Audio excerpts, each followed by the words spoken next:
तो चलिए, हेलो बच्चों, मैं अजीत कुमार यादव, आप सभी का हमारे यूट्यूब चैनल पर स्वागत है। चलिए, मैं आज बताता हूँ त्रिभुज से कुछ सवाल लगवाते हैं। जैसे मैंने अगली वीडियो में आपको बताया था कि त्रिभुज किसे कहते हैं, त्रिभुज के कितने प्रकार होते हैं, सारी चीजों को मैंने बता दिया था पिछली वीडियो में। आज मैं आप सभी को के बीच में लेकर आया हूँ कि समकोण त्रिभुज का परिमाप क्या होता है, समकोण त्रिभुज का क्षेत्रफल क्या होता है, समबाहु त्रिभुज का क्षेत्रफल क्या होता है, समबाहु त्रिभुज का परिमाप क्या होता है। तो मैं आप सभी बच्चों को बताना चाहता हूं कि समकोण त्रिभुज का परिमाप होता है कोण प्लस लंब प्लस आधार। समकोण त्रिभुज का क्षेत्रफल क्या होता है, 1/2। तो मैं आप सभी के बीच में एक सवाल लेकर आया हूं। एक समकोण त्रिभुज का क्षेत्रफल ज्ञात कीजिए यदि त्रिभुज का आधार 12 सीएम तथा ऊंचाई 5 सीएम है। हमें एक त्रिभुज का क्षेत्रफल ज्ञात करना है जिसकी आधार 12 सीएम है और ऊंचाई 5 सीएम है। सबसे पहले आप जानिए कि क्षेत्रफल का मात्रक क्या होता है। तो मैं आपको बताता हूं, क्षेत्रफल का मात्रक सेंटीमीटर स्क्वायर या मीटर स्क्वायर होता है। यदि आपका मान सेंटीमीटर में दिया होगा तो मात्रक हमारा सेंटीमीटर स्क्वायर हो जाएगा। यदि हमारा मान जो है मीटर में दिया होगा तो हमारा मीटर स्क्वायर हो जाएगा। आइए इस सवाल को हम लगाते हैं। लगाएंगे कैसे, चलिए देखिए, दिया है हमारा, इसको सॉल्व करेंगे। क्या क्या है देखिए, हमारा ऊंचाई कितना दिया, आधार कितना दिया है, आधार ऐसे एक बार लिख लेते हैं।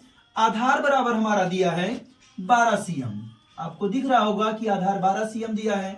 ऊंचाई कितना दिया है, तो ऊंचाई जो हमारी दी है, देखिए ऊंचाई कितना दी है, 5 सीएम। अब हमें ज्ञात क्या करना है, त्रिभुज का क्षेत्रफल। कौन सी त्रिभुज का ज्ञात करना है, समकोण त्रिभुज का क्षेत्रफल ज्ञात करना है। तो हम लिखेंगे, फार्मूले क्या होते हैं, समकोण त्रिभुज, समकोण त्रिभुज का क्षेत्रफल बराबर, अभी आपको मैं फार्मूला बताया था, 1/2 आधार गुणे ऊंचाई। क्या होता है, आइए एक बार मैं फिर से बता देता हूं। समकोण त्रिभुज का क्षेत्रफल क्या होता है, 1/2 आधार गुणे ऊंचाई। बस आपको कुछ नहीं करना है। देखिए, बराबर लगा दिया, हमने लिखा 1/2, आधार का मान कितना दिया है 12, तो हमने लिख दिया गुणे 12, और गुणे ऊंचाई कितनी दी है, ऊंचाई 5 सीएम, तो हमने लिख दिया 5। अब देखिए क्या कुछ कट रहा है, कट रहा है, 2 एक अन्य 2, 2 छक 12, कितना आ जाएगा 6 गुणे 5, कितना हो जाएगा 6 पंचे 30। अब बताइए इसका मात्रक। ध्यान रहे, अगर मात्रक नहीं लिखेंगे तो हमारा आंसर गलत हो जाएगा। मात्रक क्या होगा, सेंटीमीटर में दिया है, यहां हो जाएगा सेंटीमीटर स्क्वायर। यही हमारा क्या हो जाएगा, आंसर। करते हैं, क्या है, एक समकोण त्रिभुज का परिमाप तथा क्षेत्रफल ज्ञात कीजिए यदि आधार 4 सीएम तथा कर्ण 5 सीएम है। इसमें क्या क्या दिया है, आधार 4 सीएम दिया है और कर्ण कितना दिया है, 5 सीएम दिया है। तो हमें परिमाप ज्ञात करने के लिए सबसे पहले क्या नाम है, लंब, कर्ण और आधार तीनों चीज की जरूरत है। हम पाइथागोरस प्रमेय से लंब ज्ञात कर लेते हैं। चलिए लिखते हैं, क्या लिखते हैं, पाइथागोरस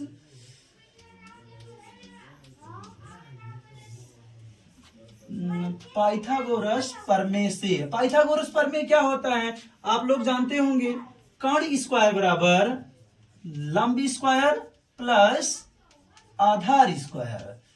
अब देखिए कर्ण क्या है, कर्ण हमारा क्या है, AC। क्या है, AC, यानी कर्ण कितना दिया है 5, स्क्वायर है, कर्ण स्क्वायर है तो स्क्वायर लगा दिया।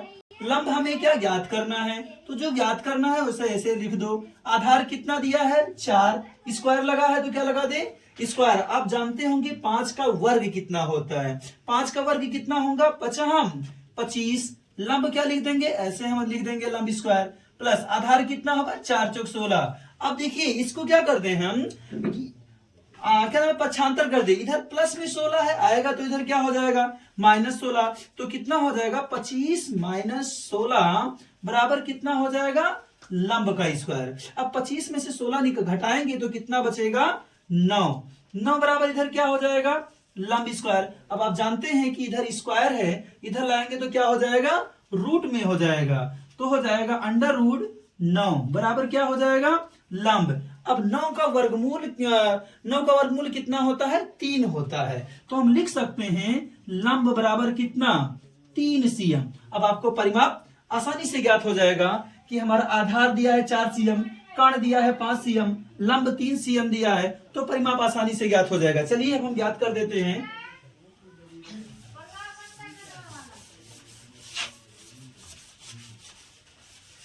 आइए देखते हैं हम, क्या नाम है, परिमाप क्या होगा। तो लिखेंगे समकोण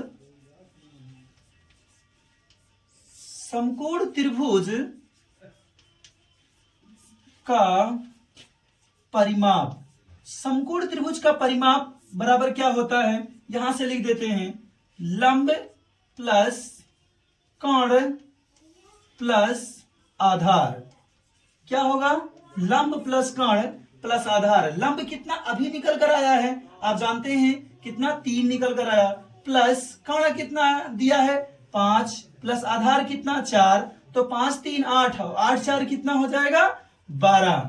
कितना आया हमारा समकोण त्रिभुज का परिमाप जो निकल कर आया वो कितना निकल कर आया, 12 cm। अब चलते हैं हम ज्ञात करते हैं समकोण त्रिभुज का क्षेत्रफल क्या होगा।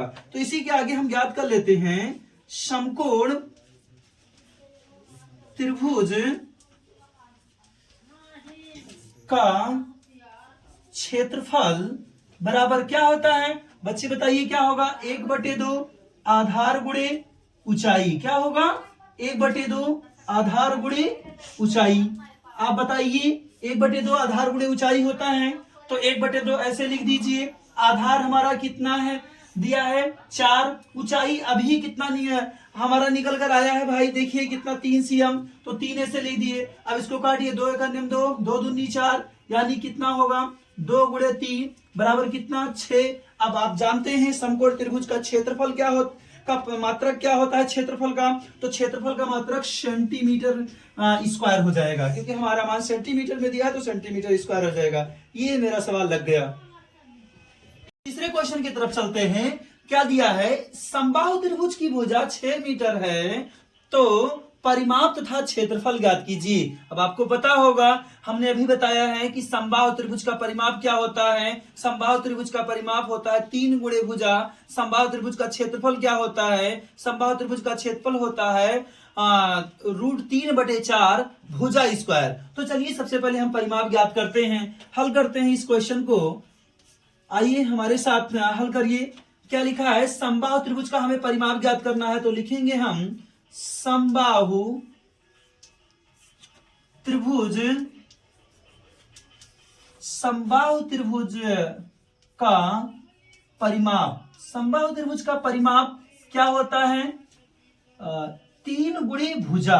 3 गुणे भुजा, तो आप देखते हैं कि हमारी भुजा का कितना दिया है 6 मीटर, तो लिख देंगे 3 गुणे 6, यानी हमारा क्या आ गया 3 × 18 मीटर। समबाहु त्रिभुज का परिमाप कितना निकल कर आया, 18 मीटर। देखिए बच्चे, हम समझते होंगे, आप सब लोग समझ गए होंगे कि समबाहु त्रिभुज का परिमाप कितना निकल कर आया, 18 मीटर। अब हम याद कर लेते हैं समबाहु त्रिभुज का परिमाप। तो चलिए याद करते हैं समबाहु त्रिभुज का परिमाप, क्षेत्रफल, सॉरी समबाहु त्रिभुज का क्षेत्रफल। तो समबाहु त्रिभुज का क्षेत्रफल क्या होगा, √3/4 भुजा स्क्वायर। क्या होता है, √3/4 भुजा स्क्वायर। आइए कैसे सॉल्व करते हैं, देखिए लिखते हैं √3/4, भुजा का मान कितना दिया है 6, तो क्या लिख देंगे 6 का स्क्वायर। अब 6 का स्क्वायर का मतलब होता है, बच्चे ध्यान रहे, गलती कर देते हैं, कहीं इसको 6 दूनी 12 मत कहिएगा, इसलिए क्योंकि ये 6 का स्क्वायर है, यानी 6 का वर्ग है। तो 6 का वर्ग मतलब क्या हुआ, इसका मतलब क्या होता है 6 का स्क्वायर का मतलब कि 6 × 2 बार लिखा है 6, यानी क्या हुआ 6 36 हो जाएगा। तो आइए देखते हैं क्या हो जाएगा, 3/4 √3/4 36, कितना गुणे कितना हो जाएगा 36। अब 4 × 4, 4 × 9 36, कट जाएगा, बचेगा कितना 9√3। आप यहीं पर आंसर कर दीजिए। क्षेत्रफल मीटर का अगर हमारा मान मीटर में दिया है तो इसका क्षेत्रफल का मात्रा क्या हो जाएगा, मीटर स्क्वायर। कितना आ गया, 9√3 मीटर स्क्वायर। अब आपको पता होगा, और अगर सॉल्व करना कर चाहते हैं तो कर लीजिए। अगर कोई पूछे सर जी √3 का मान कितना होता है, तो √3 का मान जो हमारा होता है 1.732।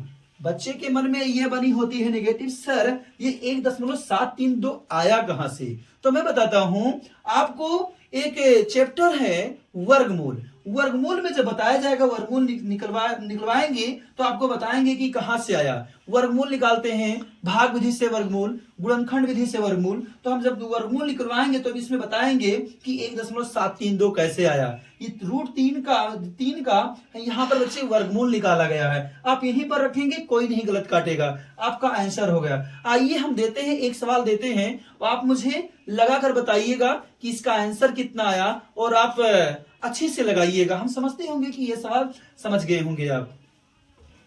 बच्चे ये चौथा क्वेश्चन क्या है, समबाहु त्रिभुज की भुजा 8 मीटर है, तो परिमाप तथा क्षेत्रफल ज्ञात कीजिए। ये मैं क्वेश्चन आपको होमवर्क देता हूं, ये होमवर्क मैंने लिख दिया, इसको आपको लगाना है, और इसका आंसर कितना आता है आपको हमारे कमेंट में बताना है। अगर मेरी वीडियो पसंद आई तो हमारे चैनल को लाइक करें, सब्सक्राइब करें। इन द क्लास, हमारा क्लास यहीं पर समाप्त होता है।